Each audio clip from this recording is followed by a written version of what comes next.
Di tema 2, udara bersih bagi kesehatan, subtema 3, memelihara kesehatan organ pernapasan manusia, pembelajaran kedua. Dengan muatan SPDP KD 3.1 dan 4.1, serta muatan PPKN KD 3.2 dan 4.2. Kita awali pembelajaran kita pada hari ini. Bismillahirrahmanirrahim. Assalamualaikum warahmatullahi wabarakatuh. Hari ini kita akan belajar mengenal cerita bergambar dan akibat tidak memiliki sikap tanggung jawab. Tapi sebelum itu, mari kita berdoa dulu ya. Berdoa mulai. A'udzu billahi minasyaitonir rajim. Bismillahirrahmanirrahim. Raditu billahi rabba wa bil islami dina wa bi Muhammadin nabiyyan wa rasulah. Rabbi zidni ilma warzuqni fahma. Allahumma anfa'na bima 'allamtana wa 'allimna ma yanfa'una warzuqna 'uluman tanfa'una. Amin ya rabbal alamin. Sudah siap belajar untuk hari ini? Mari kita mulai. Tahukah kamu cerita bergambar? Cerita bergambar merupakan susunan gambar yang diurutkan hingga menjadi sebuah cerita. Sebuah gambar cerita memiliki ciri-ciri, antara lain sebagian besar terdiri dari gambar-gambar yang diurutkan sesuai alur ceritanya, gambar sesuai isi cerita, dan dilengkapi dengan balon-balon kata. Unsur-unsur dalam cerita bergambar yaitu terdapat panel. Panel merupakan kotak berisi ilustrasi dan teks yang tersusun menjadi sebuah cerita.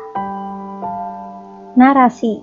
Narasi merupakan penjelasan tentang latar tempat, waktu, atau situasi dalam cerita. Parit merupakan ruang kosong di antara panel pada komik.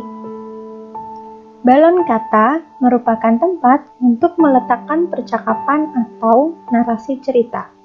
Dan ilustrasi merupakan gambar yang digunakan untuk menjelaskan sebuah cerita. Dalam membuat cerita bergambar, berikut adalah langkah-langkah untuk membuatnya. Diawali dengan mempersiapkan alat dan bahan. Sebelum kita mempersiapkan alat dan bahan, kita tentukan terlebih dahulu jenis teknik apa yang akan kita gunakan. Terdapat teknik kering dan teknik basah. Teknik kering merupakan pewarnaan gambar menggunakan media kering seperti pensil warna atau krayon. Sedangkan pewarnaan pada teknik basah menggunakan media basah seperti cat air atau cat minyak. Pewarna pada teknik basah membutuhkan pengencer berupa air atau minyak untuk mengencerkan zat.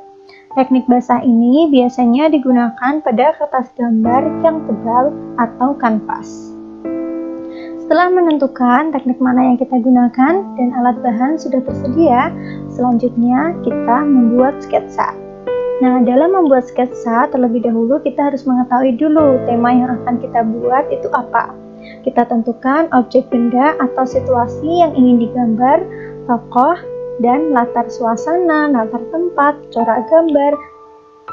Nah, dalam membuat sketsa, kita usahakan membuatnya lebih dari satu. Tujuannya adalah agar kita dapat memilih sketsa mana yang paling baik. Dalam menggambar sketsa, kita membutuhkan media berupa pensil. Sketsa tersebut kemudian ditebalkan menggunakan spidol. 3. Penyempurnaan gambar. Setelah sketsa itu kita tebali dengan menggunakan spidol, selanjutnya kita akan menyempurnakan gambar tersebut dengan menghapus garis-garis yang tidak perlu dan menambah garis atau coretan yang dirasa perlu agar tampak lebih hidup lagi. Nah, jika sudah siap, maka warnailah gambarmu dengan baik.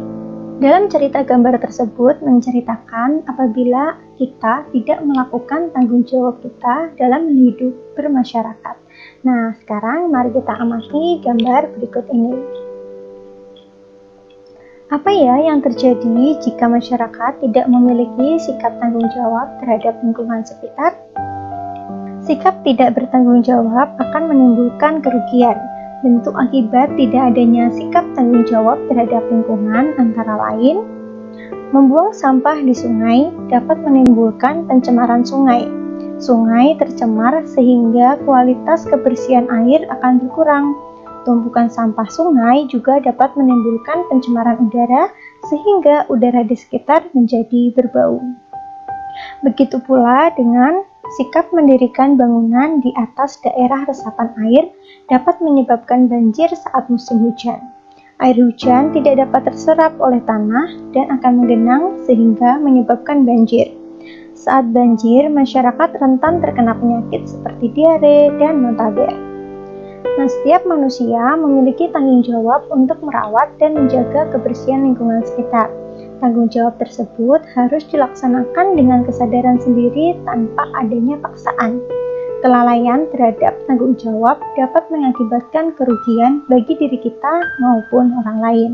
Nah, berikut adalah contoh sikap yang tidak bertanggung jawab terhadap lingkungan.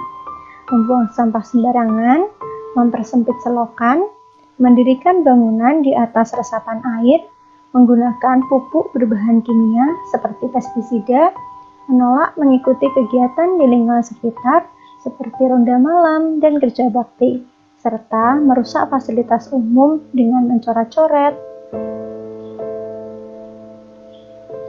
Baiklah anak-anak, inilah tadi materi pembelajaran kita pada hari ini. Alhamdulillah, pembelajaran hari ini sudah selesai dan bertambah lagi ya ilmu kita untuk hari ini. Semoga membawa manfaat bagi kita semua. Walaupun kalian di rumah, tetap jaga kesehatan dan tak lupa rajin belajar. Sampai jumpa pada pertemuan kita pada esok hari. Terima kasih. Wassalamualaikum warahmatullahi wabarakatuh.